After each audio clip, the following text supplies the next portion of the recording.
welcome. Very excited to have Jeffery Salter tonight. I first started to notice his work in Sports Illustrated personally, but prior to that, he was a staffer for the New York Times. He's won the World Press Award, Pictures of the Year. He's been featured in Communication Arts, and he's an incredibly talented photographer. So with that, I'm going to let Jeffery tell you about himself. All right, take it away. Well, good evening, everyone. I'd like to thank APA, DC, Carolyn, Lewis, Mike, and Rob for inviting me to share a few of my images. I appreciate everyone in the virtual world for signing up to attend my presentation. I hope you have a nice drink in your hand, some popcorn, and please silence your cell phone. No, just kidding. But tonight, I'm going to start with my origin story, and that would be, who am I? What is my purpose of life, and why I am here, and all that existential jazz. Just the PG-13 version, no need to cover your kids' ears or lock up your cats or any of that stuff. And then later, we're going to show some images, talk a bit about my work show, and I'm going to talk about what inspires me as an artist or photographer. And hopefully by the end of the night, we will have a great exchange of creative energy. Well, my friends were telling me I should have called this lecture 100 Lawns, because that's how many lawns I cut one summer to buy my first professional camera at 15. My dad almost had a heart attack when I told him I paid $500 for a Canon F1. But I reassured him, because I told him, I said, hey, this is going to last me a lifetime.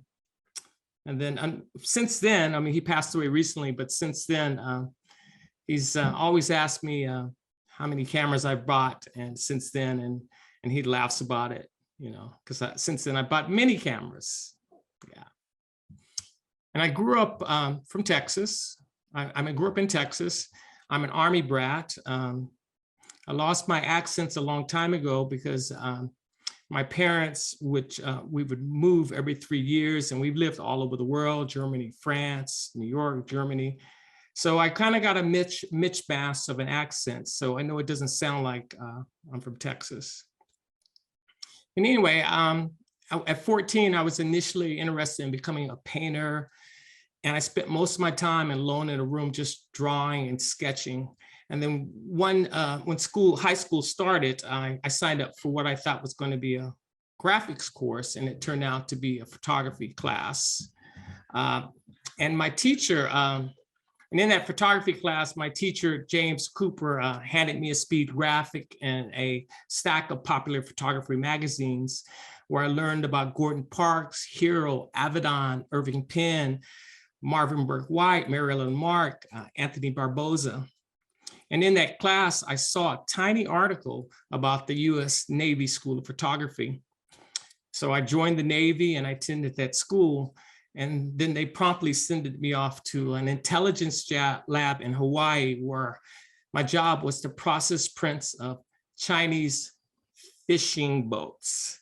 So, but thankfully, there was an office right across from the lab where a couple of photojournalists named Harry and Jim, they saw my portfolio, they saw my cameras, and they said, you need to be on this side of the hallway. And they helped me put a portfolio together to apply for photojournalism training at Syracuse University, where I studied journalism at Newhouse School of Communications. And then afterwards, I was a combat cameraman in the peacetime military. So I just shot pictures, didn't have to shoot anyone. It was a cake job. I would do a story about an admiral going to Chile to meet with a president, or I'd go and cover a motorcycle race in the Isle of Man because there was a sailor on the racing, or I go to West Africa to do stories about military people painting schools. Those type of stories. I work for Stars and Stripes Europe, Stars and Stripes Asia. And I also work for All Hands and military and other military publications. Then when I completed my service, I moved to New York City and I started working for a top fashion photographer named Anthony Barboza. That lasted for about a year.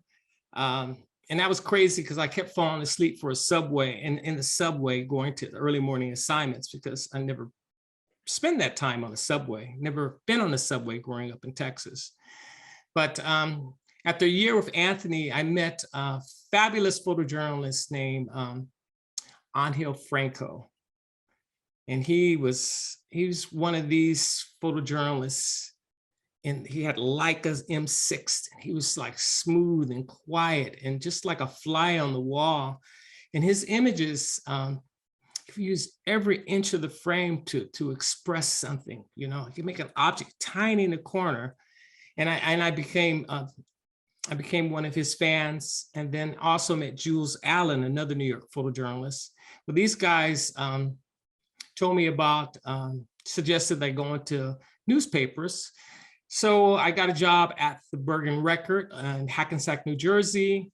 I won some awards. Then the director of photography at New York Newsday noticed my work. He hired me, and I worked in New York. And then I was recruited to work in Miami by the director of photography at the Miami Herald.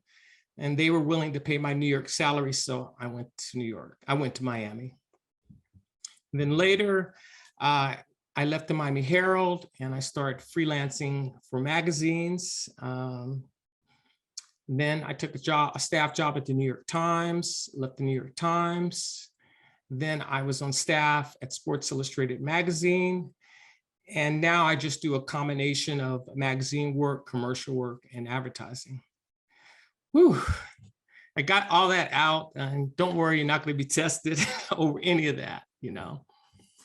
But I guess what way that I was able to make the leap from newspapers to magazine and commercial is that I never saw myself as a newspaper photographer. I always did work to prepare to where I wanted to go, because that's one of my philosophies, and we're going to talk about this a lot, is that how important as an artist that you begin with the end in mind. So, like for instance, when I was in the newspaper world, I would always bring lights, and I would, if I could light it, I would light the portrait, and I would try to give layers of meanings to my images. And then, and this helped a lot, because even while I was in the newspaper world, Marcel Saba, an agent in New York, he put me on his roster for a magazine photographer, as even though I was a newspaper photographer in Miami, because he liked my look of work. So anyway, let's talk about some pictures. I know that was kind of rushed, but you can always ask me questions later about my origin story, and I hope I didn't I don't drive you to drink with that long spiel. So I think I do want to mention, we can folks, you can put questions in the chat if you'd like for now, and we will be taking questions at the end as well. So Mike, I think I'm going to try to share my screen. Okay, here we go.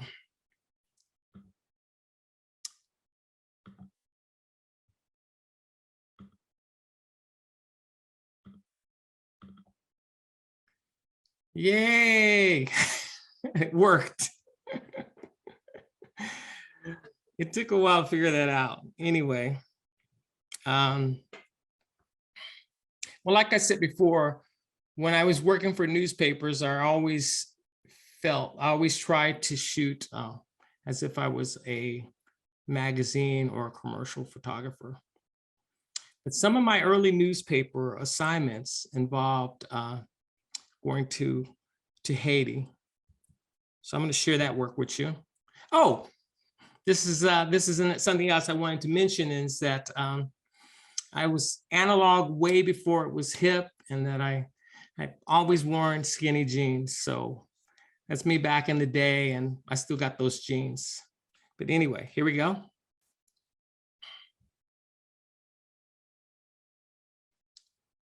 I worked in Haiti as a journalist from 1987 to 97.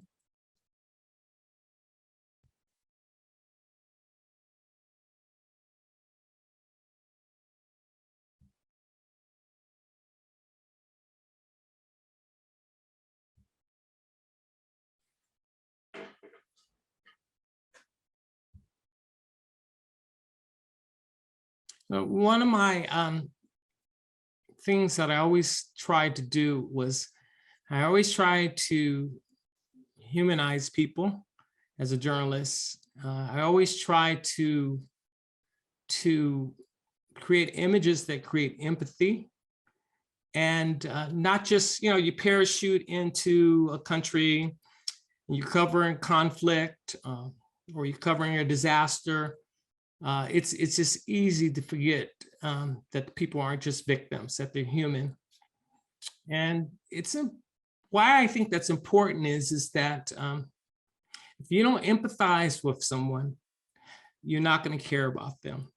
You're not going to value them. You're just going to see them, oh, this is a drought-stricken farmer, or, you just think about people as victims, and you don't have your capacity for caring about them is diminished. So I always try to treat images, graphic images that empathize and that cut to the chase, that build some sort of empathy. Even like this was at a market. This is at a slaughterhouse, but I still wanted to just try to create art and show the beauty of a simple gathering of people going to the market. And there's a couple of kids who are farmers. I did a story about drought, and those are just portraits of the kids, the farmers' kids. Jeffrey, around what years were you taking these photos here in Haiti? Well, these were my Leica M6 years. So this was 1987 to 1997. And I was there with some great journalists, Maggie Stever, Ron Habib, Les Stone, just a great group of guys who really cared about the people of Haiti, and they really tried to try to create images that empathize with people as well.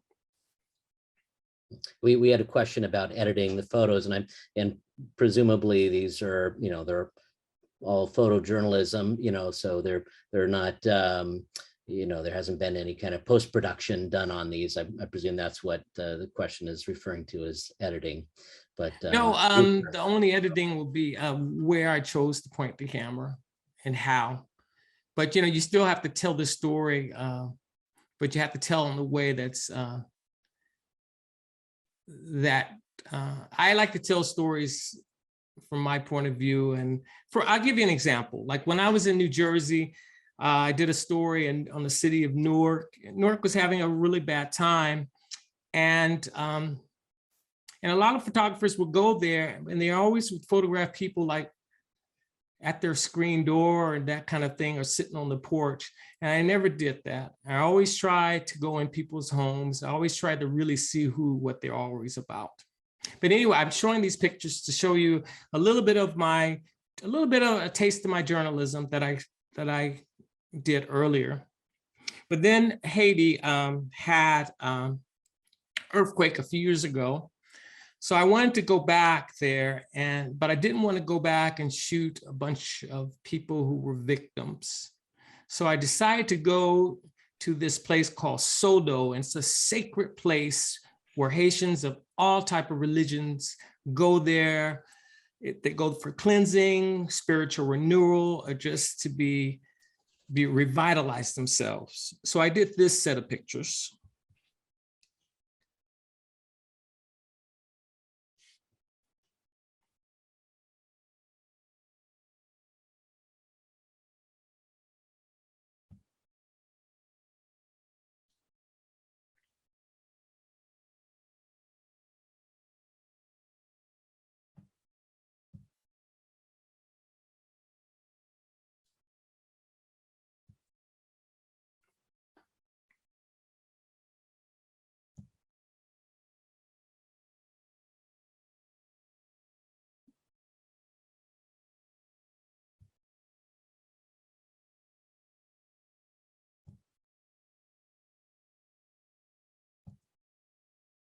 And that's a prayer, obviously that's a prayer wall. After they would cleanse themselves in the rainforest, I mean, in the waterfall, they would just say a little prayer for a loved one and plant a candle. And Jeff, these are shot with medium format, right? Yeah, this approach was a lot different than my my days when I was running around doing hard news with the Leica. How is your approach different, capturing this photojournalistic type of images, but with a, you know, with a completely different kind of camera where, you know, where you're there for yourself and not, you know, not there trying to create something that's going to, you know, be on the front page of the newspaper? Well, I wanted to create images that had a sense of gravitas, and the medium format cameras has that depth, has the dynamic range, just has the look that something is visually important, and just has that. They just stand out a lot more. And also I used the tripod, and also it was refreshing photographing Haitians just doing something that they really believe in. This is something they do every summer in July, because this is part of their faith, no matter what religion they have. So. Jeffrey, real quickly, we had a question regarding your photojournalism images, you know, and the very bold cropping.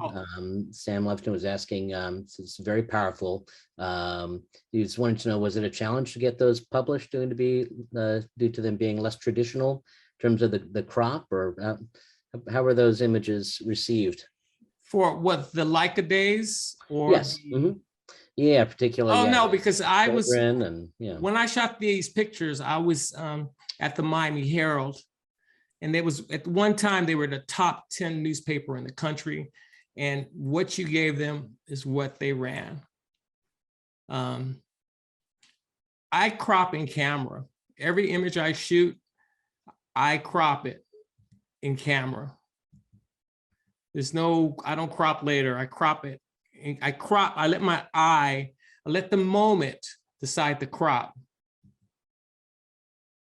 And then you know, because I believe in the power of the frame, the visual frame. I believe that every inch of the frame is a usable element.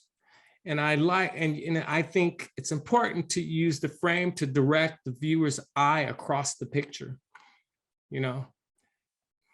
So yeah, full frame, and they would run it the way I shot it. Great. Yeah. So, okay, so that was a bit about my journalism. And as I said before, during my career, I would always begin with the end in mind. So the portraits I did for the newspapers, I would always light and give them a certain look. So that got me a lot of magazine work. So I went into the magazine world, and here are some of those portraits. And actually, this was shot for the Miami Herald with the Hasselblad one lens. Just, it's a story about blues in Mississippi, and yeah, Mississippi. And then this is some portrait of Megan Rapinoe for Sports Illustrated.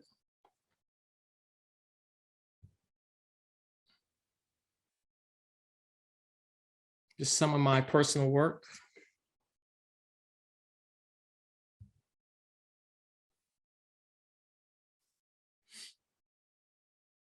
Derrick Henry for Sports Illustrated.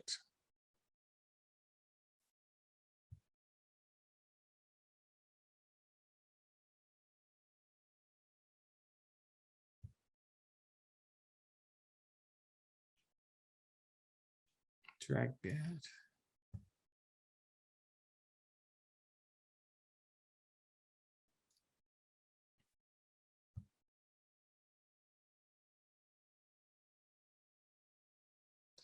So Jeffrey, I mean, Steve Harley for Ebony Magazine. You're so good working with real people in addition to working with celebrities. But how's your approach different when you're taking a portrait of of someone who's not a professional celebrity? I treat everyone the same. Mhm. I treat celebrity, real folks. I try to be respectful of people's time. I try to be ready, set up. I try to have my ideas ready to go, or the art director's idea ready to go. And I try to be as professional as possible. And I try to take charge, because people trust you, trust the artists. And when you start directing them and, showing that you have a point of view, they're easy to work with. They do what you need you to do. Sometimes you obviously have to talk people into doing things, or their ideas are better and you just go with their ideas, or you step straightly to the art direction. But either way, as a professional, you just try to create a greatest, within limitations, the best image you can of a person. And I guess on a simpler note, one thing I do is I always have music on my set, and that helps a lot.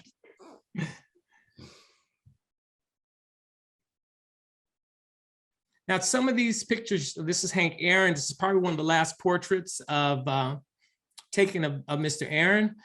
We were supposed to be, this is for Sports Illustrated, we were supposed to photograph him at the baseball stadium in Atlanta, but he called my editor, and the editor called me and said, "Hey, I can't make it, but come to my home." So we went to his home, and we were shooting for about 45 minutes. And then I noticed that he was kind of like uncomfortable. So we wrapped the shoot. And then afterwards, later, my editor told me that he had just got out of surgery for hip, to get his hip replaced about a couple of days before the shoot, but he wanted to do the shoot. And it was important for him to show up. And so I never believed that. I mean, I would never forget that this Mr. Aaron is just, he's a class act, and he will do what he says he's going to do. And it made me feel proud that although he was in pain, that he was willing to, I'm going to work with this guy and give him some visual love. And that's what he gave me. And just a quick technical note, I use a lot of lights in my shoots, but I do this thing called layering of lights. I may have a light 50 feet back from the subject. I bounce the light on different surfaces. I use light as a metaphor to create an emotion. I just don't put up a light to get F8. I just don't set up an umbrella. I cut these lights. I do all kinds of crazy things to the lights, and you'll see that later. But thank you, Mr. Heron. Is that a seamless behind? Hank yes, it's a gray seamless. Okay. Yeah. We had I mean, getting back to very briefly on lighting, it's just that you have to use light to as a metaphor to chisel out a person. You cut, you're building texture, you're building depth. So I see a light as an adjective, as an emotional tool in images, in my approach to photography. How much planning are you doing ahead of time in terms of how you're going to light a scene? I mean, like, say in the situation where you thought you were going to be at a stadium, and then things switch up, you're suddenly at his home. How do you think through those things? How much preparation do you have with your lighting?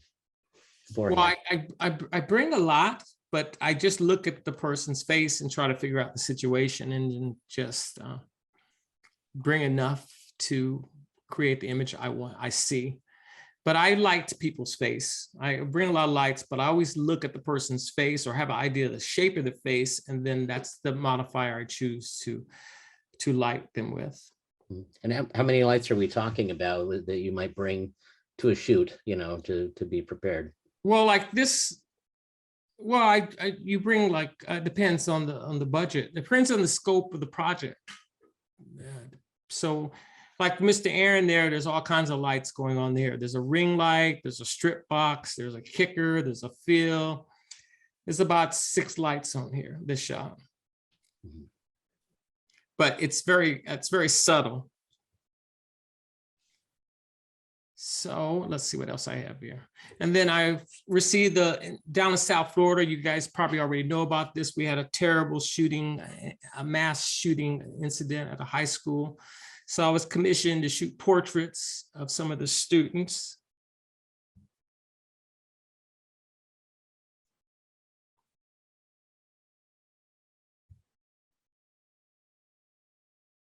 These students were they were activists.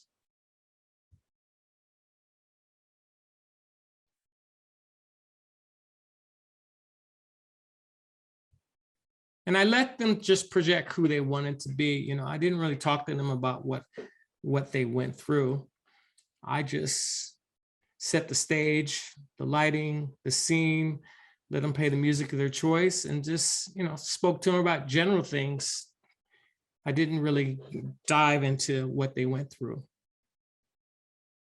And I think that's easy. I think that's the best approach. You know, you let people give you what they can, what they want to give you.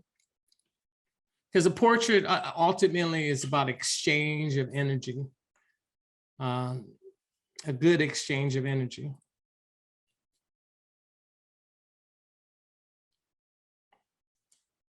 Okay. I'm going to segue a little bit towards sources of inspiration, or just how you find ideas to do stuff and that type of thing, you know. Well, I got this email on a Sunday night, like at 10:30 night, and it's, "Hi, my name is Paul. I'm a ballet dancer. I want to shoot some nudes." Boom. I said, you know, I told my girlfriend, I says, "Oh, this is a Russian from Ukraine trying to get my money or something." I said, well, wait a minute. So I Googled her name, and she was a famous ballerina in Venezuela who was working on cruise ships because she was fleeing the political oppression of what was happening in her home country. And I saw all these pictures of her, and she was an amazing ballerina. So I wrote her back. I says, "Yeah, let's make this happen. Let's do it." And I did it not so much because I wanted to shoot nudes, but because I just wanted to be an interesting person and see what I can get. So we did this. I mean, obviously this is a fun kind of image, but it's not something I would use in my commercial work, but I think I gave her what she needed, and I spiced it up a little bit.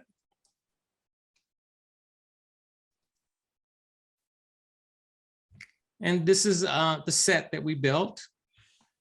What I would say from when I build sets is that I bounce light off all kinds of surfaces. You see the broken mirrors down there. You'll see a lot of black flags, a lot of nets. When I'm in a tiny studio with a lot of white, I try to kill as much white as possible, because if you don't kill the white, you can't really see the light. You know, you can't see the subtleties of the light. So fast forward 2 years later, I'm having breakfast with my friend CW, and I just, well, first of all, you should know that I'm a Star Trek fan. So I believe in all that stuff about stars, time, space, continuum, and all that other jazz. I was metaverse before Facebook.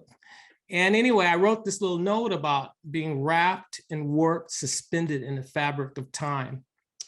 And then I thought about Paula. And I said, well, this is what I'm going to do. I want to illustrate that concept, but what I'm going to have it, I'm going to do a day in the life of an aerialist.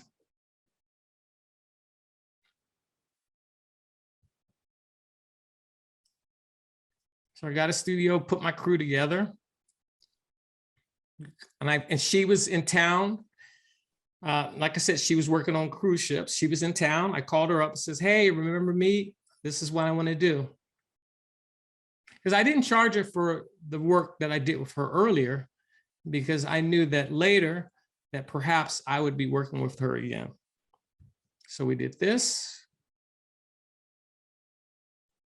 And I did this series on Spec with the hope that I would get some fitness wear ads or that type of thing.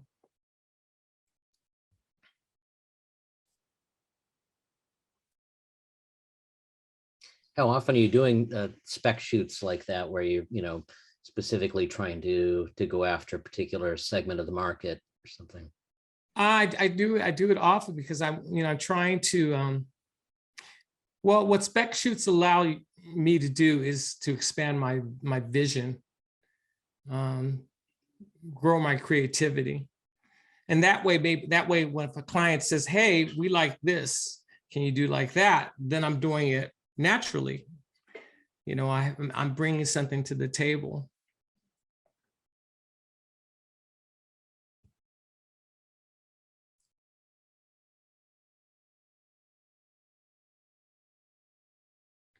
So, so I guess the moral of this story is when you get those weird emails from people at 10:30 at night, just maybe look close. Maybe it's not some hacker trying to get your money.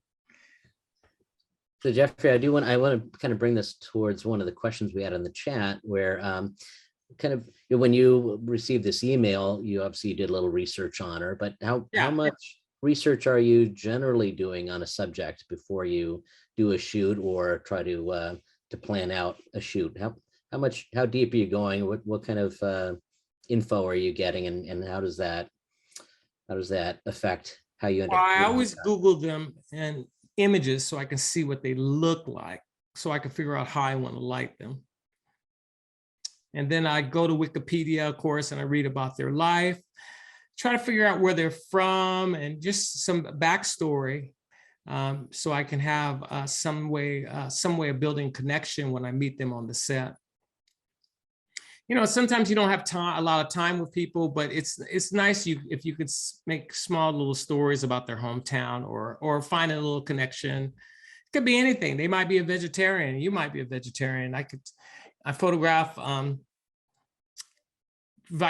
President Clinton a couple of years ago, and he's a vegetarian. So he was in Miami. So I says, hey, you need to go to some Jamaican spots and get you some Irie food. And he says, well, what's that? I said, well, that's what Jamaican vegetarians eat, And he says, I want to do that. Where do I go? So I gave him the address. I don't know if he went, but, it's nice that, to have that little exchange with the president. So, just little stuff like that, just so you can build a connection, so you can get them to relax and trust you. That's the key. Relax and trust you. And then there, and quickly, there are a couple of questions in the chat too about the spec shoots. How do you set aside a budget for something like that? I mean, what do you do personally to consider how much you're going to be willing to spend on a shoot, and do you keep like a rainy day fund for that for spec work? Well, the thing is, it's very important to invest in yourself. So whenever you take some gigs, put something aside for your own work, and keep your team close. Love your people, your hair, makeup, prop stylists.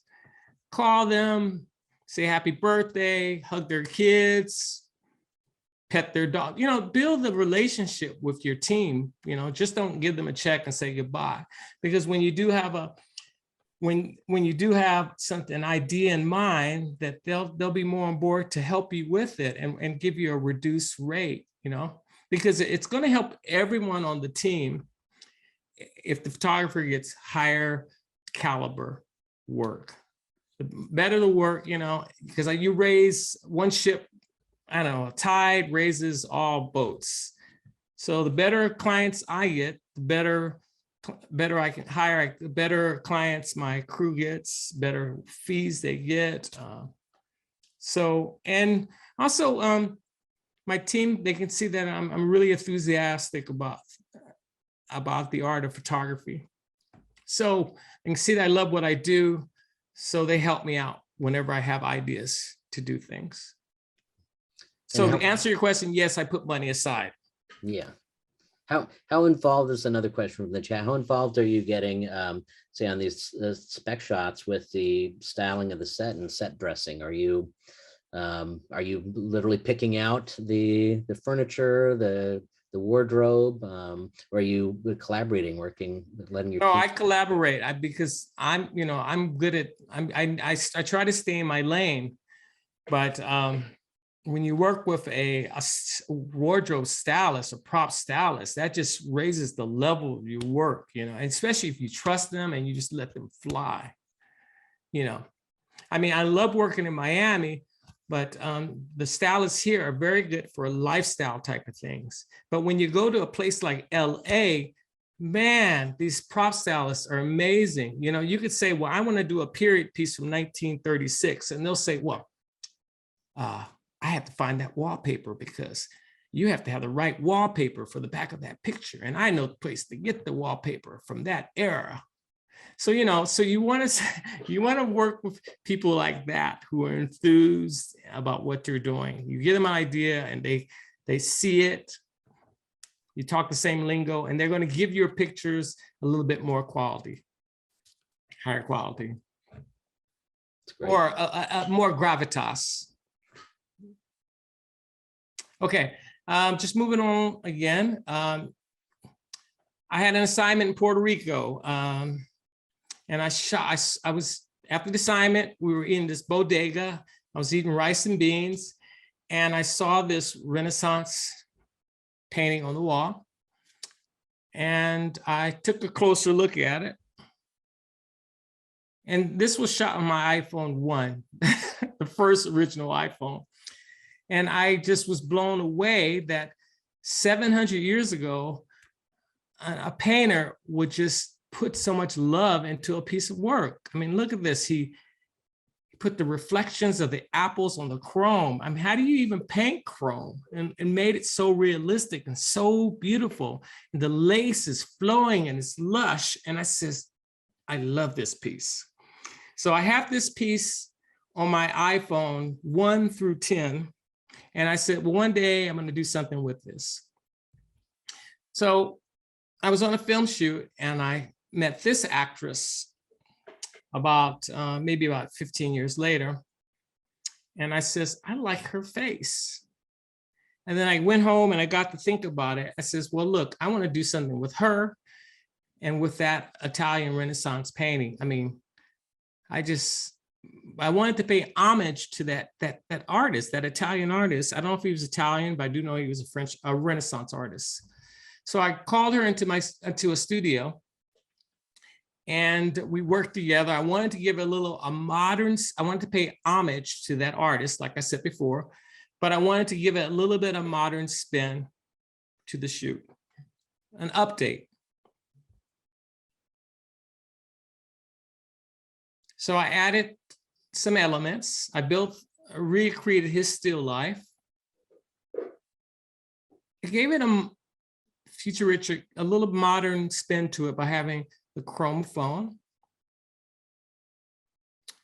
And I added a stomata to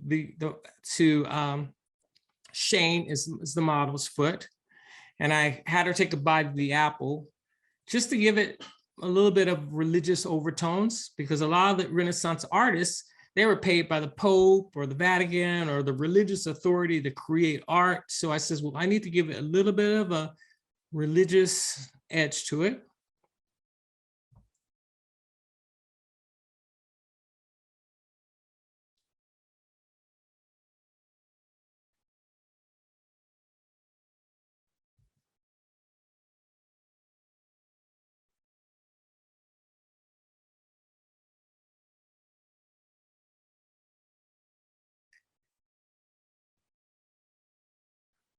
So anyway, that's one way. I mean, I try to keep my eyes open for things because I'm not very good. I'm not a writer. I'm not a speaker. I'm really a visual person. So I always take notes, visual notes, because you never know where they're going to lead to. So this is another assignment I did. This was for Sports Illustrated. This was a story about Pat Croce. He's the guy in the black hat in the middle with the gesture. He has a pirate museum in St. Augustine. And it didn't look like that. I had to do a lot of work to give it a little bit of more love, but give it a little bit more. I wanted to make it feel like it was a fire ship at night.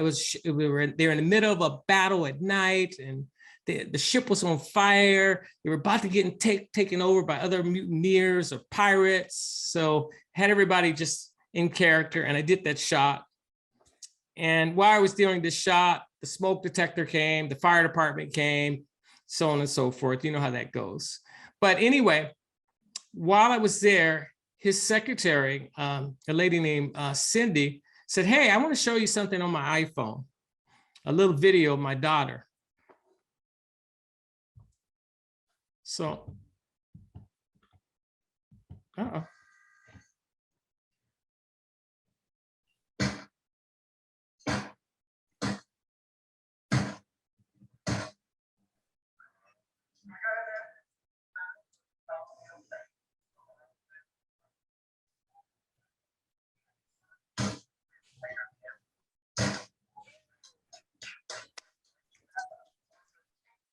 So, so it was like love at first sight. I says, "Damn, I want to go there."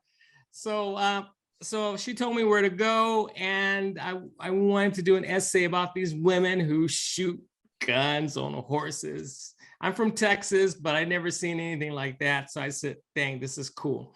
So I did an essay about these cow women who ride horses and they shoot guns, and this was in Central Florida.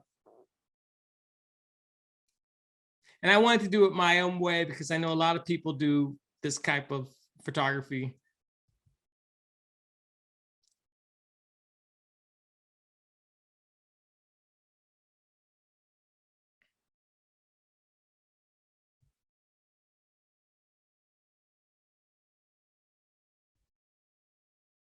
And that's Cindy. She's the one who showed me the video.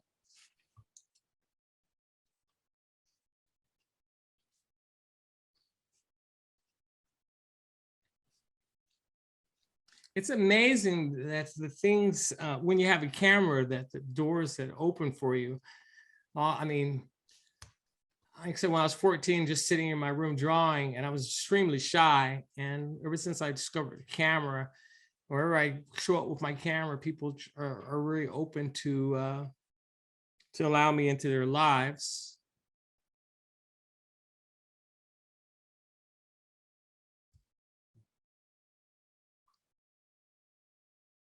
And to see their culture, how they live, how they are.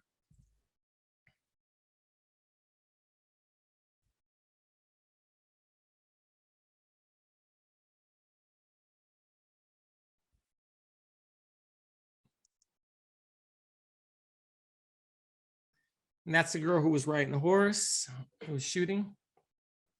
Carly is her name.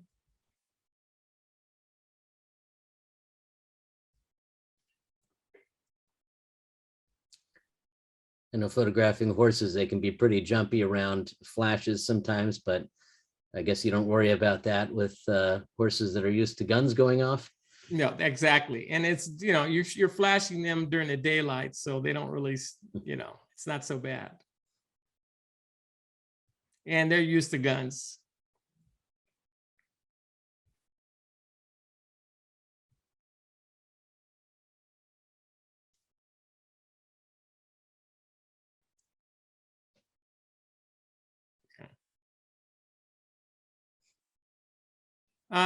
And also earlier I spoke about my relationship with Sports Illustrated. I was a staffer for many years, and now I guess I'm a contract photographer. I don't know. They keep me busy. They keep showing me plenty of love, so I don't turn them down. So this was an assignment I did in Wimbledon with a tennis player. And we wanted the art director, or Marguerite Shope, and Abigail Nicholas wanted me to do this kind of shot where the tennis player is standing on a column, but we couldn't figure out the right column. So I brought my crew in, we did different columns. There's me when I had dreadlocks to try these different columns to do this shot. And then finally, this is what we did with Serena. And it ran on the cover of Sports Illustrated. How much time did you have with her for this shoot? So I know there were a few setups. We had an hour, but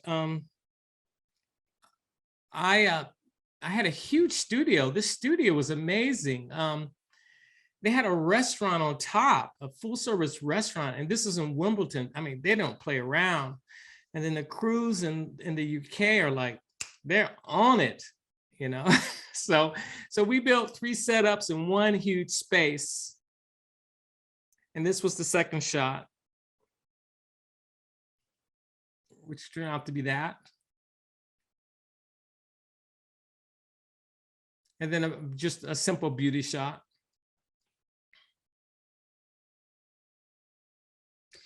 When you're working with someone who's that high profile, how much are you directing them versus them giving their opinion and their input on, you know, what they want to do or what they're willing to do? Wow, that's a good question. I mean, she's been photographed a lot and by some fantastic photographers. So, but my approach is to be ready, prepare, and have a point of view and direct them and just let them see that you know what you're doing. You know, if they have confidence in you, they're just gonna go. They're not gonna say anything. They're just gonna go for it. And then I kind of step out of the way, and then I let them give me the love. I let them project the energy that they want.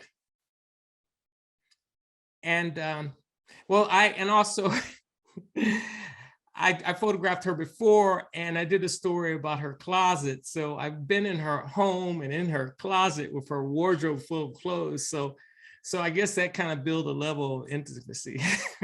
Sure. For sure. So, and then, like I said, this is Anthony Davis, I believe his name is, for the Lakers.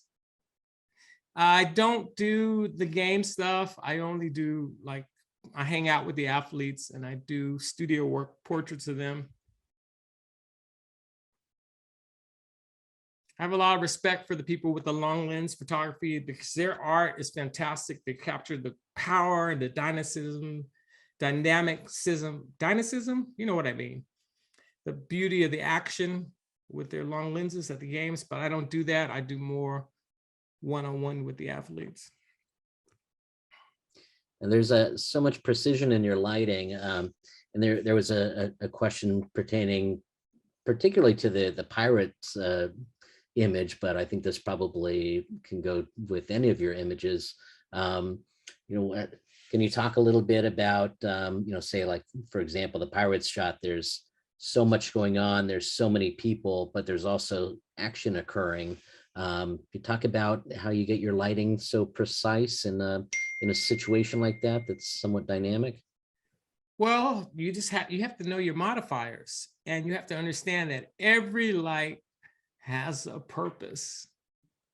Once you get that in your head, that, you know, like, every lens has a purpose, every light has a purpose, and then you control that purpose, you modify that purpose, you use lots of black wrap, lots of gels, you direct those lights, you take control of the set, you know, and then you're able to, you use lighting to create, I might have said this before, to create layers of depth in your imagery. Why is this important? Well, you're a photographer, you're taking a picture of someone you're taking a picture of someone in 3 dimensions, and it's going to be printed. It's going to go to 2 dimensions, and then people are going to see it. And what you're trying to achieve is create an image where people can go into your image. They can live in that scene. They can immerse themselves in your photograph. And the way you do that is by creating levels of depth. You create levels of depth by lens choice and by lighting, chiseling, just being very precise with your lighting. If you can, sometimes you can't. But, you know, I always had that in mind. So yeah, that's my workflow, a little bit about how I light. Sometimes you just throw up a light and just kill it and bill it, you know.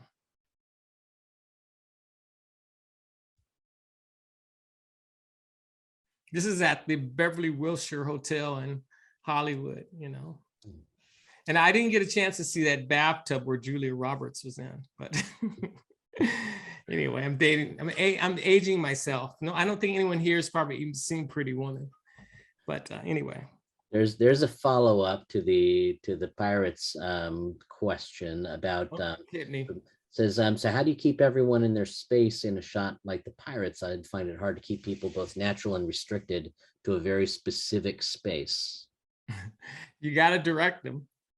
You got to direct them, and you know, you go in there and just say, you're doing this and you're shooting in that direction. You know, this is your it's like you're directing a film. You know, you put them in character. You know, you say, well, you're going to be afraid you're going to cuddle in this corner. Boy, see, my Texas accent is popping in there, in this corner. Or I want you to exert yourself, lean forward, be dominant in the frame, or be quiet in the shadow, and just direct the set, control the set.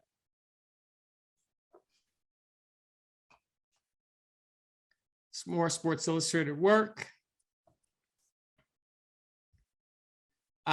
I had a lot of work in Sports Illustrated, but I'd never actually been in Sports Illustrated until this picture.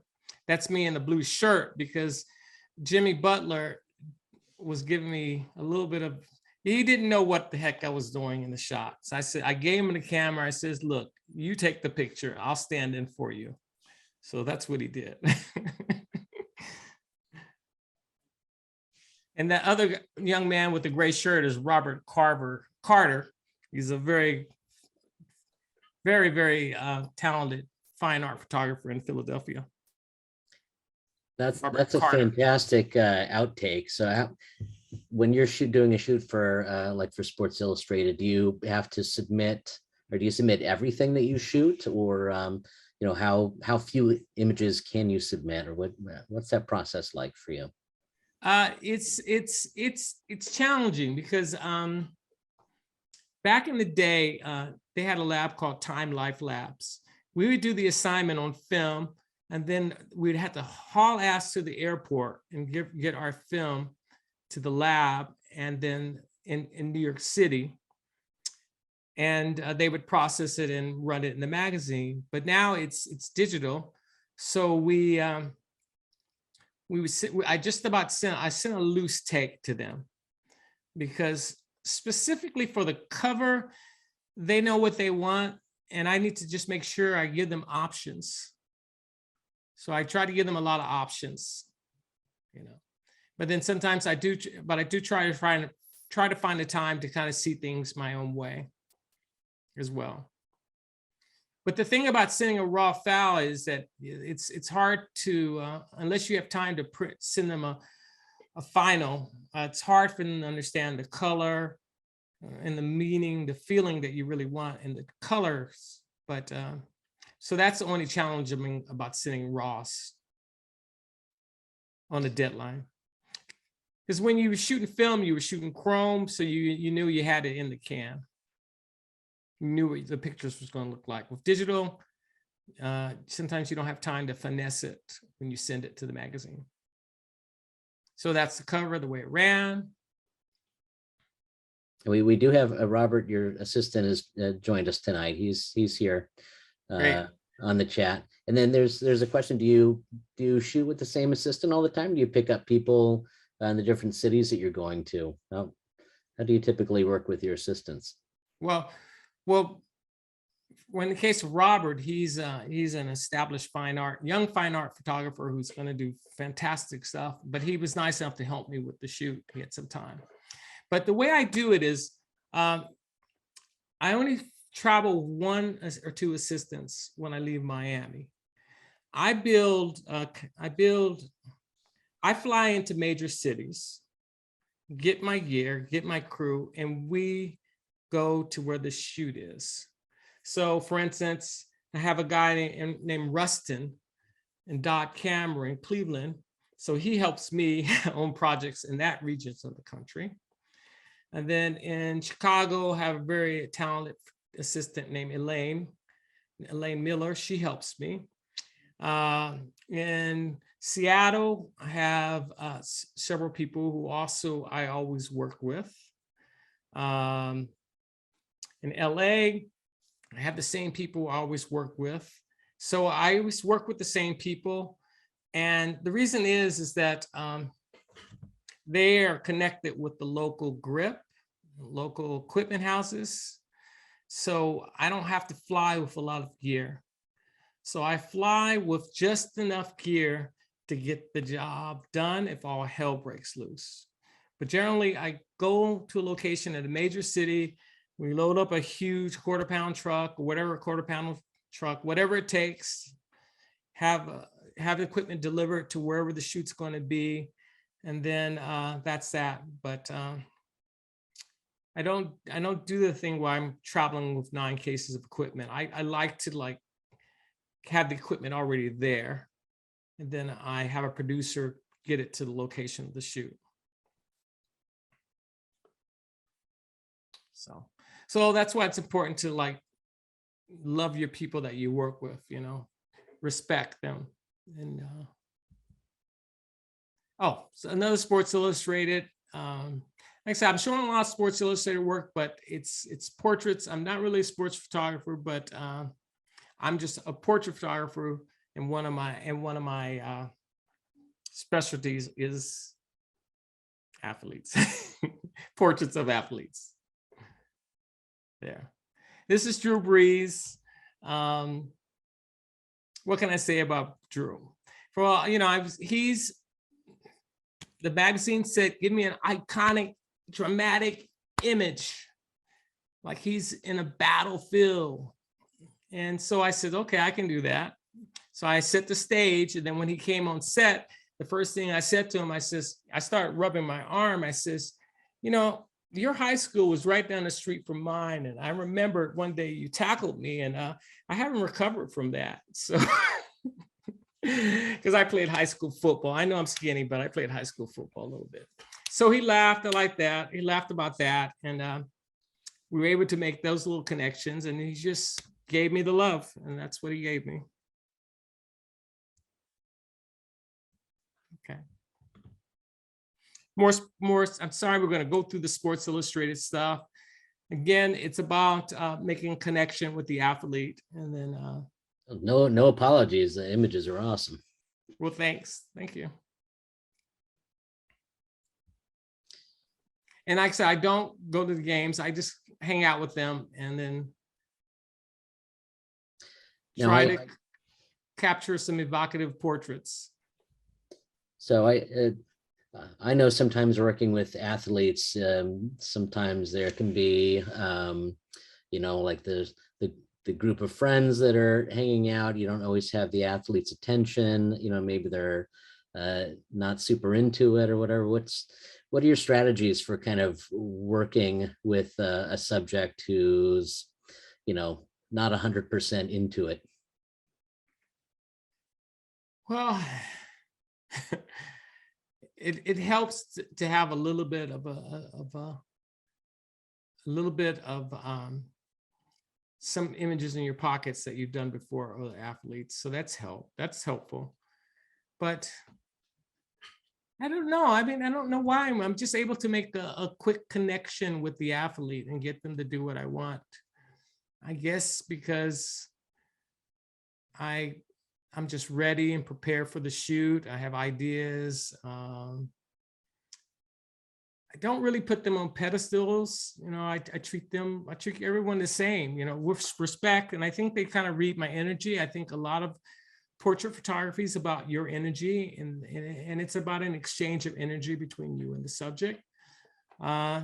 Sometimes you can make those connections and get people to do what you want. I've had pretty good luck with athletes just giving me the love. So, but I can't say it's one, there's no magic bullet, you know.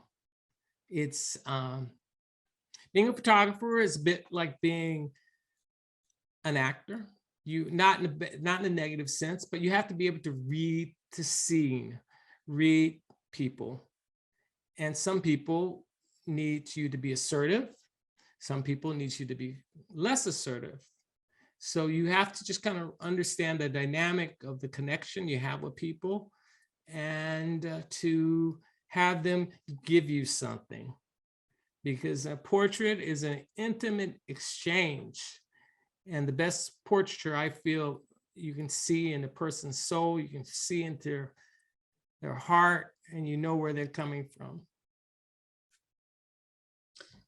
And there is a question in the chat that I think kind of gets to sort of what I was asking, which, and I'll read the question verbatim. It says, any horror stories? Well, well, any horror I'll try stories to give you an answer.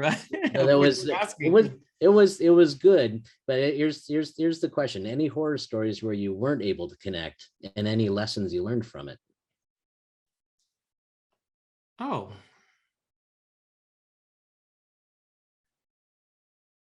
You know, I don't think like that. I just think that, you know, this was the gig. This was what I was able to get. I do hate that feeling that, oh, I should have done that. Like, I'm not trying to name drop. So just, you know, not like that. But I was photographing Vice President Gore, a portrait of him. And I was, you know, he's from Austin, Texas. He had a pair of cowboy boots on. And I said, well, hey, you know what? I have a great pair of cowboy boots. I got them in Oklahoma, blah, blah, blah. So, you know, we connected. And I did a great little portrait of him. I did a nice portrait of him. But as I was packing the gear, I realized I missed the shot. And the shot was, all I needed to do was go to Home Depot, get a freaking plant, and put this plant in his hands with the roots coming through his fingers and the soil on his skin, have the plant coming up and having him hold the plant, because he's the father of he's really, really big on climate control with climate change, and he's a new age person. And that's the shot that I need to get. So I'm more haunted by that than somebody not giving me the love. Because I think the subjects also have to realize that if they give you good energy, the photographer is going to give them a good shot. Bad energy, you may get a shot that you're not happy with. Not because the photographer is not professional, but because you're not giving the photographer a chance to know who you are and to do what he needs to do to build a relationship with you to get a good shot. Okay. Excellent. Sorry. We went back to his high school, and he went to this Christian high school in Atlanta. And I love to pull people around who are just watching the shoot. It says, oh, let's do a shoot with you. So I love that, you know, surprise the editors. I think Marguerite might be on here on the call, but I love to surprise the editors, or Drew, the other editor of Sports Illustrator. Love to surprise them. So, again, here's a little bit of a video of a typical shoot for Sports Illustrated. We'll go real quick. Julio Jones.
just a quick little peek of a shoot for SI.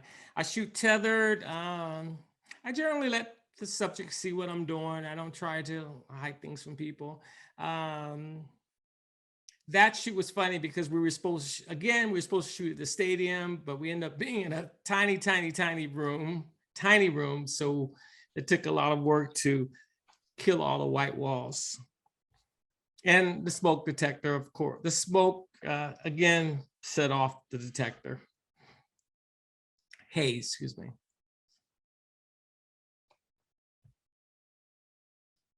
I think this one is my favorite there, but the video is great because we got a really good look at behind the scenes there. How much time do you typically try to allow for setup and prep time in a typical shoot? what are you aiming for? Oh boy.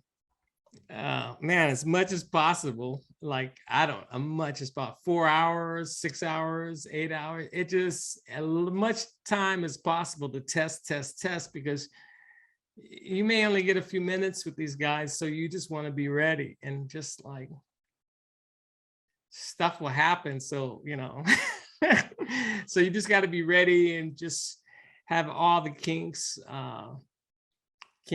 worked out, And there's another great question in the chat about art direction, about how just the art direction is so varied, and you've got such a wide range of amazing images. Can you discuss about how the visual style for a particular shoot develops? And the question says, it really seems like you've been fortunate enough not to get pigeonholed to a particular style. Can you talk a little bit about that? Well, a lot of the covers I do, or the commercial work I do, they kind of, well, magazine covers is, they think about that a lot, and they think about what they want to portray. So in the case of these athletes, Marguerite for Sports Illustrated or Drew will say, we want this kind of look, this kind of feel. Sometimes Marguerite would like send me a picture of himself holding a football a certain way, but just gives me, they just put me in a box, a visual box, and then it's up to me to create something within that sandbox.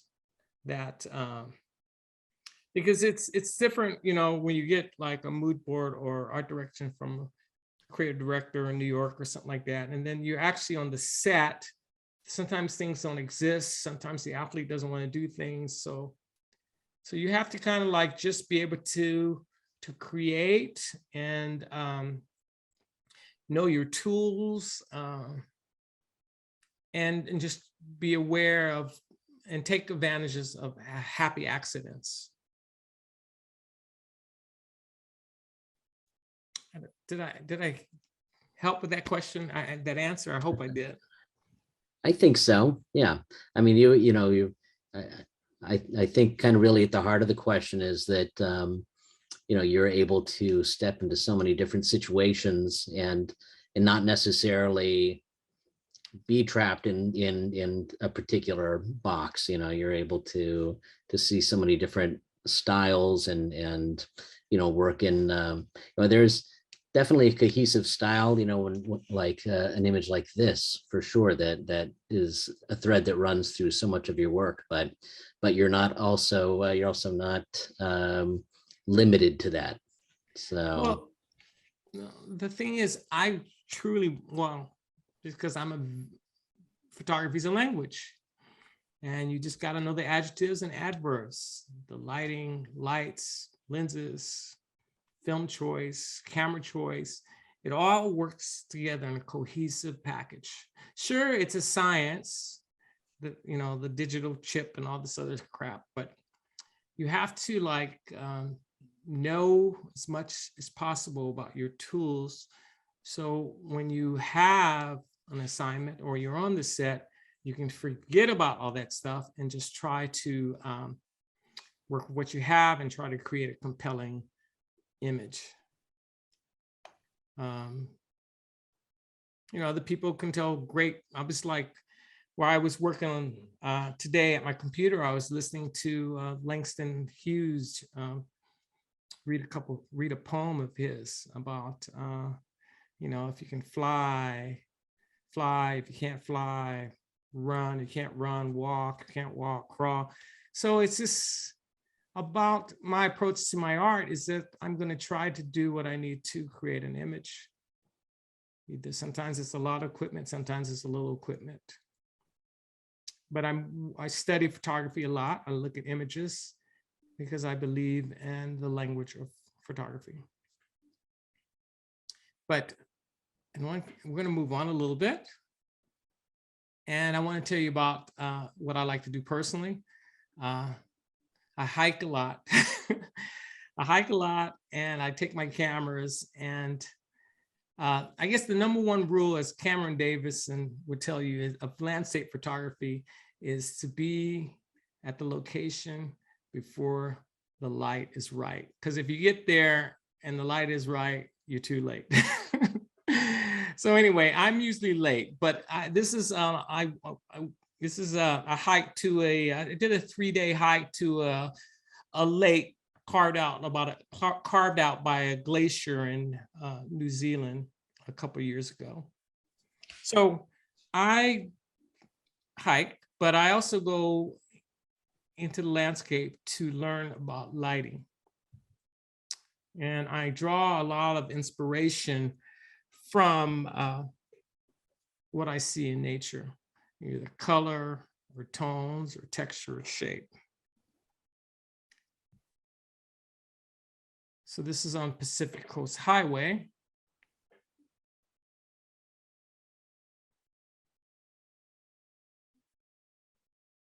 And that's what I did for that.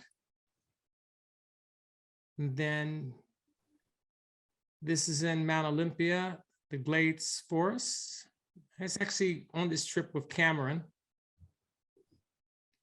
We were getting wet, but I like the lighting and textures. And I'm not trying to be a landscape photographer. I'm just trying to study lighting so I can use it when I photograph portraits. So in Lake Tahoe, near the Bonsai Tree Rock.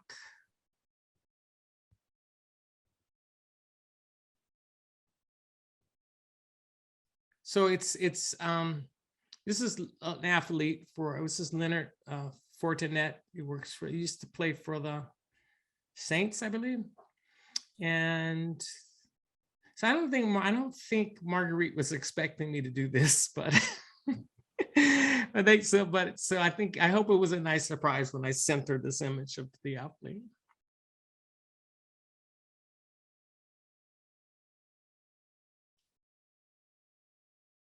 That's an Isle of Skye in Scotland.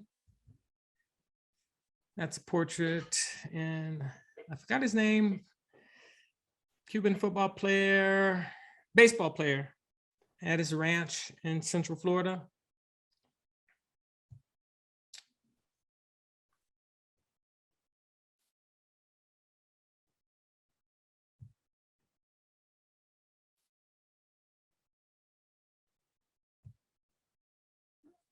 So I really, I don't know, going to nature is just a challenge because, I mean, I'm not religious in the traditional sense of the word, but God, he, she, her, it, they, him, whatever, the entity that created the universe it's a great artist. It's hard to improve upon nature. So I study it and I try to apply things that I see to my vision.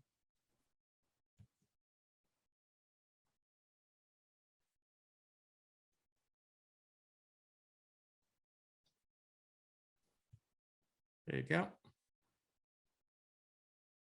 This is also in Scotland. And this is what they call, this is a honey pot.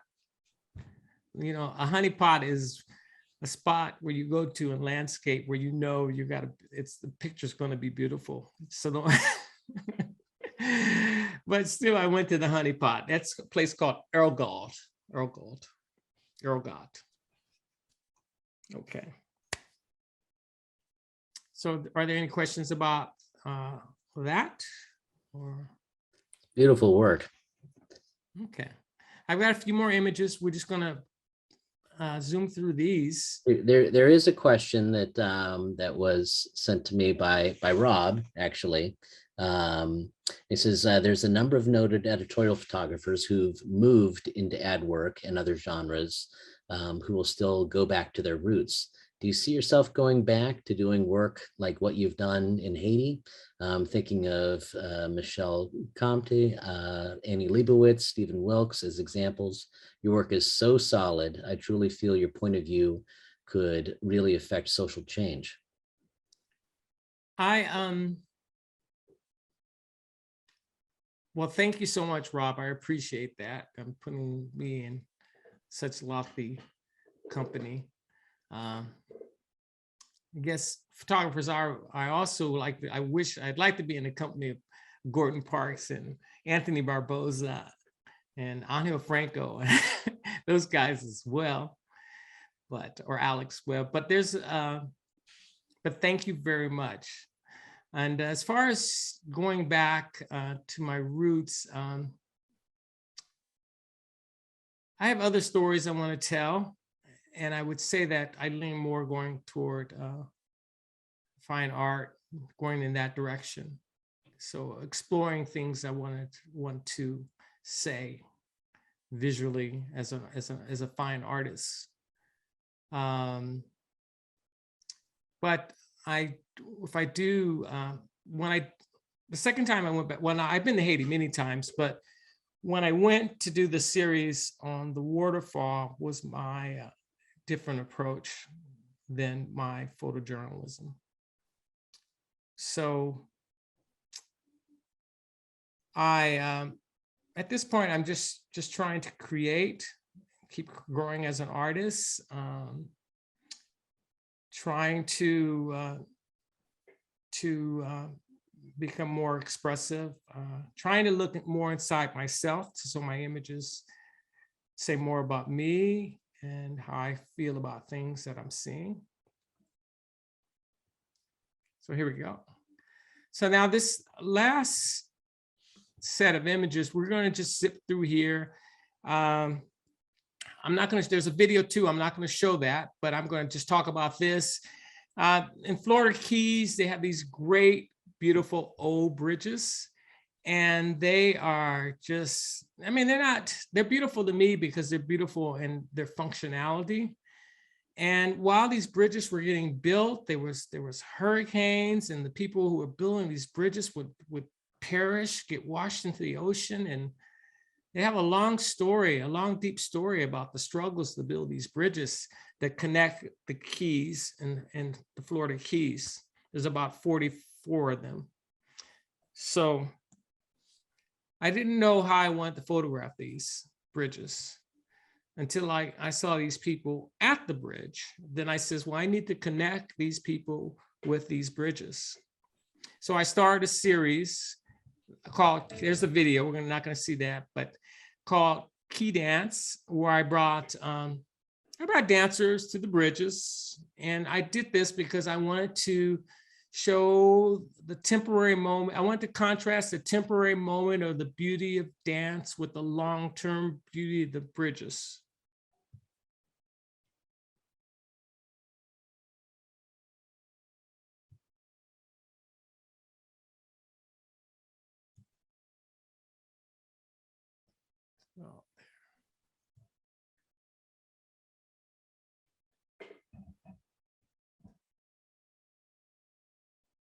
So, like I said, there's 44 bridges, and the project involves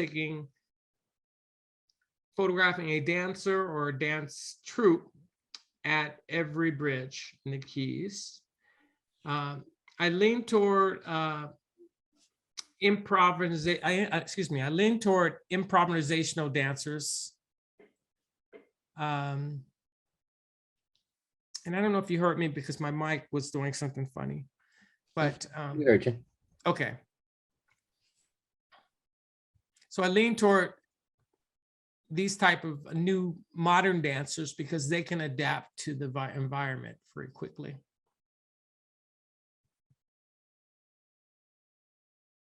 And I didn't literally photograph people on bridges. I photographed people around the bridges, anywhere, any place I saw, on the sides of the bridges, underneath the bridges.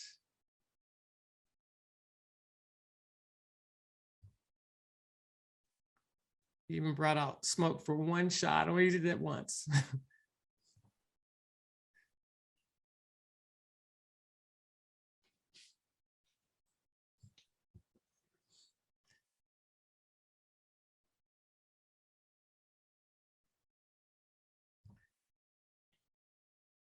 I do a lot of personal work. I do a lot of this type of work too. Not this necessarily this work, but I try to explore my vision and take it as far as I can.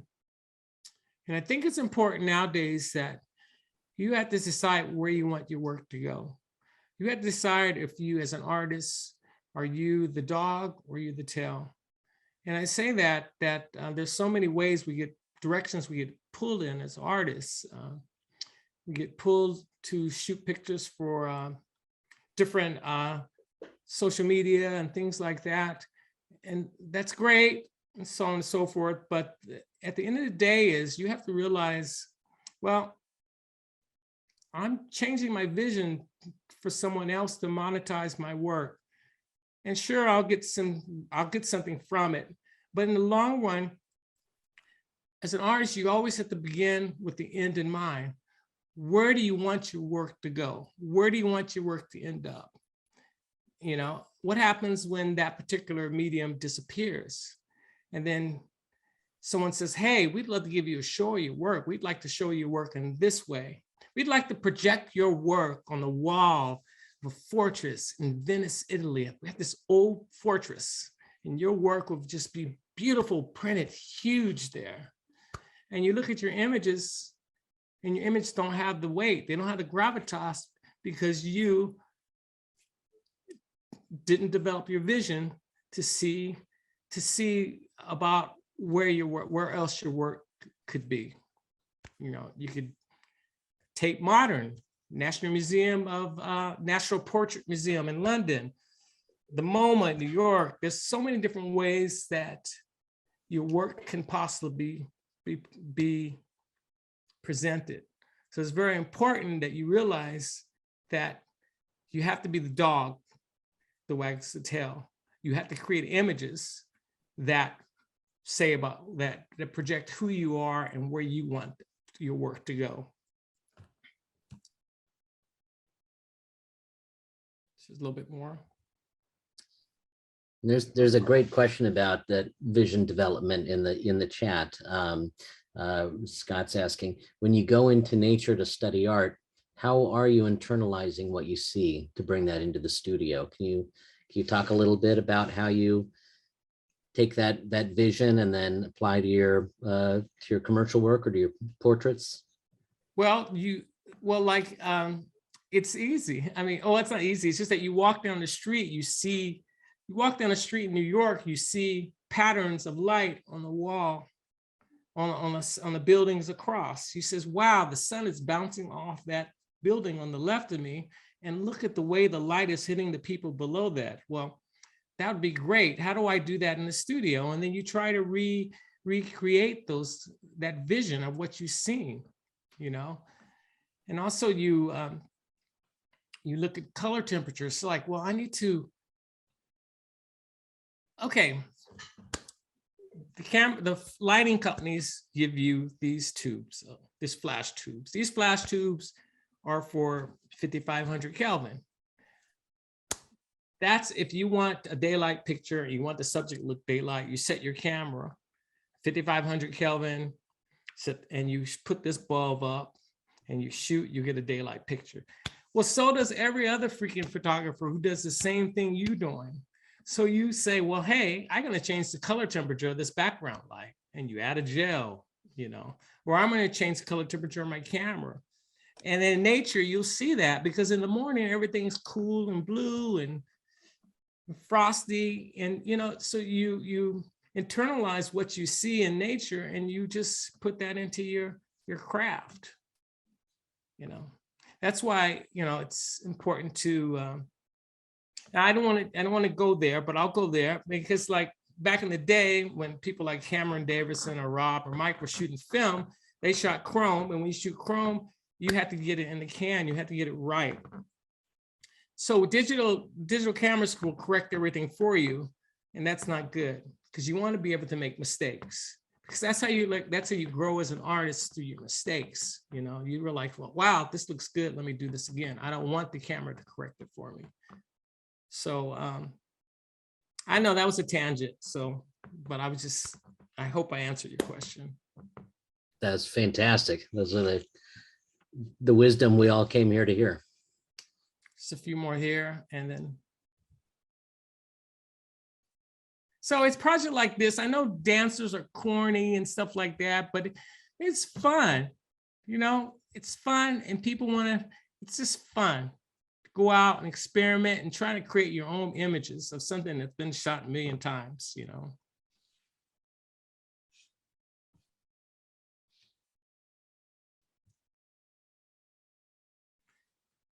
Friend of mine, an artist friend of mine named Emilio Martinez, he was over my house the other day, and he told me that you've got to think of your growth, your journey, you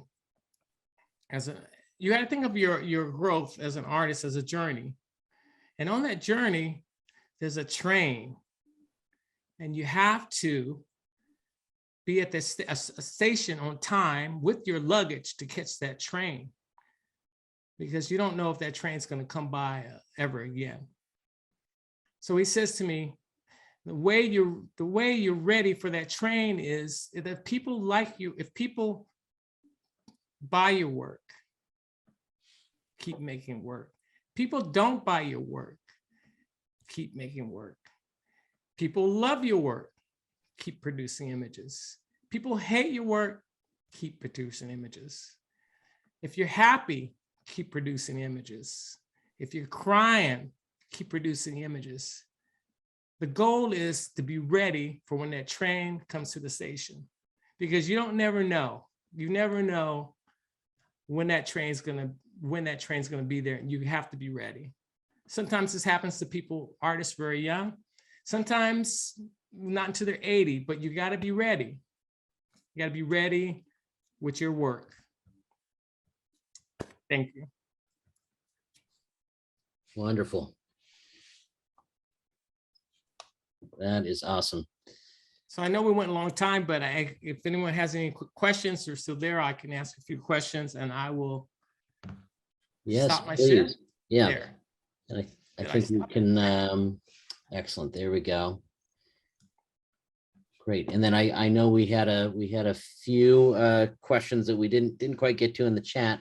If folks want to go ahead and ask questions, you could raise your hand if you know that the little action and the on Zoom, you can do that, and we can call on you. That might be the best way to do it.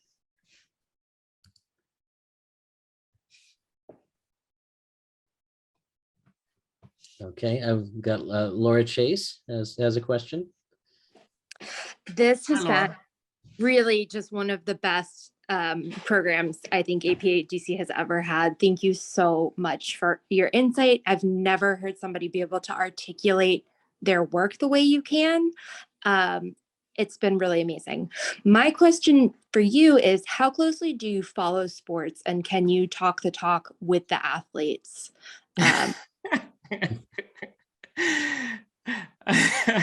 Well, as I've noticed, one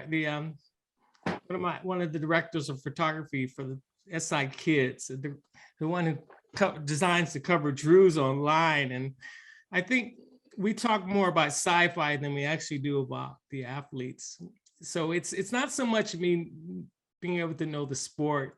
It's about me, them being comfortable enough with me to do whatever idea Drew or Matt or Marguerite come up with.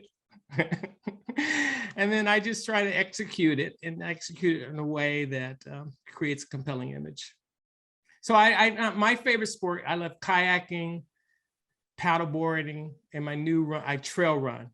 I bring trail running shoes by this brand named Ultra on every assignment. And then when I'm wrapped with the assignment, I find a lake to run around or a cliff to climb or something, you know. But I don't do technical climbing. I do like little hikes. I can relate to you a lot in the sense that I'm a food photographer, but I wouldn't say I am a cook, but I eat food. So that's my adjacent to my specialty is people always. But you know how to make food look beautiful. And yes. And that's half the battle, you know, just making food look succulent, tasty, and inviting. Thank you so much for your wisdom tonight. Well, you're quite welcome. It's great. Do we have any other questions from the crowd? Can use the little raise hand icon. Now, there were some that I did write down that I was kind of interested in. So I know we saw your phase 1 camera. Can you talk a little bit about your relationship with them, and where do you use phase 1 exclusively, or you kind of choose your camera depending on what you're shooting? Well, as I said before, like when I was doing a long time ago when I was a photojournalist, I would shoot my images as if I was working for a magazine. So that meant using a medium format camera. And you use a medium format camera or a format, medium format digital, or in that case, medium format film, is because that's the cover. That's the cover dimensions of a magazine, 6x7, boom. And when the magazine editor sees that a large format film or a large image like that, they just says, hey, that would be great on the cover. And then conversely, if you put it on you swing the rectangle on the horizontal, that's a double truck in the magazine, and you would, or a double truck, and I would shoot that because you get paid more money for a larger image.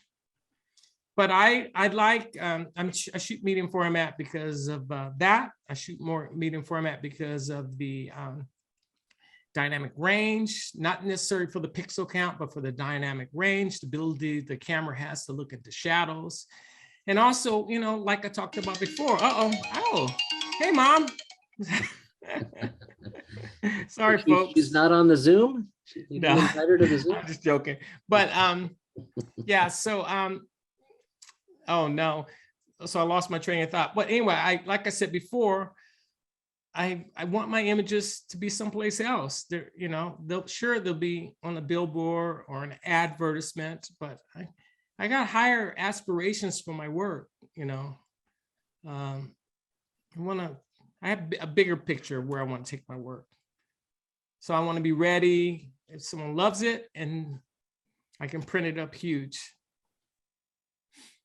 Rob's got a follow-up question to that. I'll do really quickly. He's direct messaged me regarding cameras. Leicas are great, making you see the whole frame. How important do you think that's been for helping you frame in camera? Using Leicas early in your career. Well, using a Leica is the camera is an extension of your eye. So the art of using a Leica, it's not necessarily about creating the picture in your eye. It's about just having the muscle memory of just to quickly pull it up and click and compose the frame.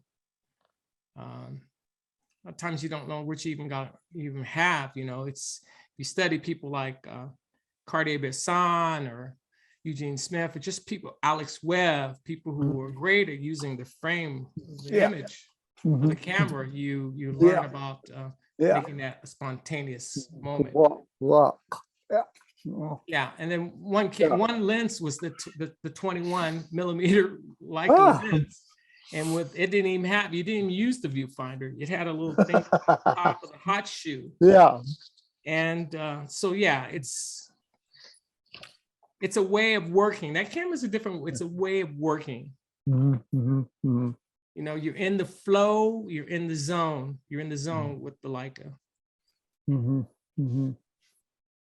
And see, we've got a raised hand from Drew. It's, either from him or his cat. Hey Jeffrey, how you doing, man? Thanks for the great talk. Oh yeah, This is my cat, Edward Norton. your cat's keeping you warm in New York. Yeah, he's always trying to check out the Zoom calls. I love what you were saying about the fear when you blow your work up to a full wall size. If somebody wanted to do that, the fear to not have there be enough visual information to keep the eye engaged and keep it entertained. Yeah. How do you, now I'm always worried about packing too much imagery, too much content into my imagery. What's the line between being too minimal and being too maximalist, if you know what I'm saying? Well, I would say that, that, composing in a way that draws the viewer's eye throughout the frame. That's what I try to do. I put things that are not important in the background, things that are important in the foreground, things on the sides of the frame, just to control the way the person who's looking at your image goes through the image. I mean, you're an artist, so you know that thing called the help me here, Drew. Fibonacci. Yeah, that's it. What's the word, Drew? I can't say it. Fibonacci spiral. That's right. He came prepared. Yeah. Fibonacci spiral. You study that, and then it just becomes second nature when you compose your images, you know. So you always have a strong focal point in mind, and everything else points to that, right? Yeah, and it just becomes second nature to me. You're getting in the zone, and then and also, like I said, I try to, as you know, I crop in camera. Yeah. What you see is what you get. So it's the discipline of capturing what I want to say in that frame, which comes from my early work with the Leica, and then I just transpose that to my work with the Phase 1 camera. Yeah. Great. But with the Phase 1 camera, it's on a tripod. It's more about building a scene, but you still have to have something to say within the scene. Yeah. Makes sense. Great. Thanks, Drew. Yeah, thanks, Jeffrey. All right. And then we've got a question from Sam Kittner. Go ahead, Sam. Hi, Sam. Hello there. Love your work, incredible, and your approach. I was curious, early on you showed the series from the high school shooting, the students who survived the high school shooting. And there was a wonderful picture of a young lady towards the end. I don't remember her name. I know she was in the media a lot. That's Emma Gonzalez. She did some gesture in that picture. And it just struck me, just when you're in a session like that, in that instance, if you recall, was that gesture because, and you said at that time that you're often photographing people in that situation and really letting them give themselves to you, give you what they kind of want to give you in that session. So was she doing a lot of different gesturing and you caught a lot of different gestures in that spurt, or, did she, most of the time, was she just kind of looking at you and there was just this instance of that? Or did she really, land on that gesture and she kind of hung there and stayed there and you got a number of snaps? That's a very comfortable gesture or pose she likes to do. It's just, so she didn't do it long. She just did different things, and then she felt comfortable doing that. And then that was the shot that I felt told the story about what she was going through. It's just interesting because a lot of times when you're doing a portrait, there's a lot of that person maybe just looking at the camera or looking off camera or whatever. And then maybe they do a little gesture and you just grab it and you're like, wow, I'm so glad I grabbed that gesture. Or, say, or "I'm done." sometimes they do that gesture and you might, at least I might would say, oh, can you kind of hold that? Let me get a few different angles on that or whatever. Options on it.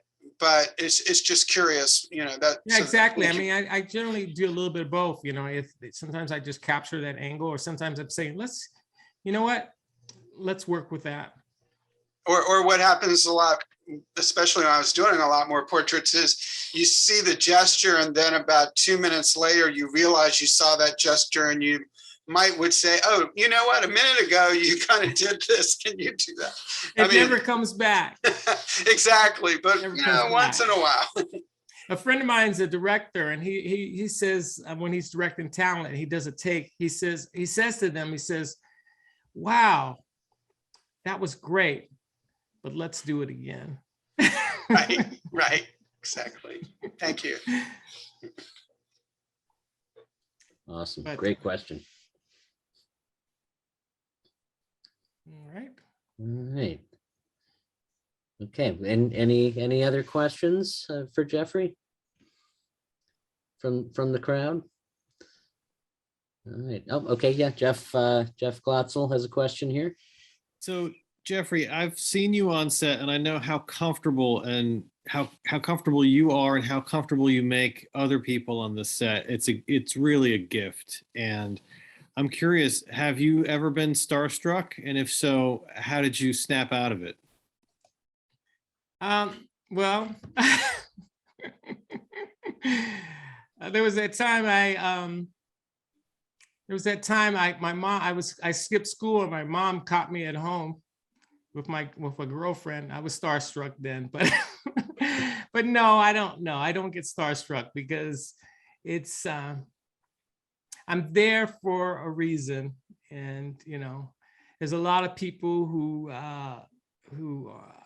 want me to produce an image for them. It's so I don't get starstruck. I try to just treat people like I would like to be treated, and I treat everyone the same. And I try to be authentic, and I try to put out good energy. It's about good energy. I mean, I always tell people, hey, when I show them that, hey, I worked in this country, I worked in that country, and they always ask me, he says, well, they always ask me how many languages I speak. And I say, well, I speak 2 languages, good English and bad English. But I think like when I go places, maybe this is kind of new agey, I just try to present a good energy, sometimes that works. And people tend to give me what I need from them. But it's a combination of things, of being prepared, being professional, and taking control of the scene, the situation. Just taking control.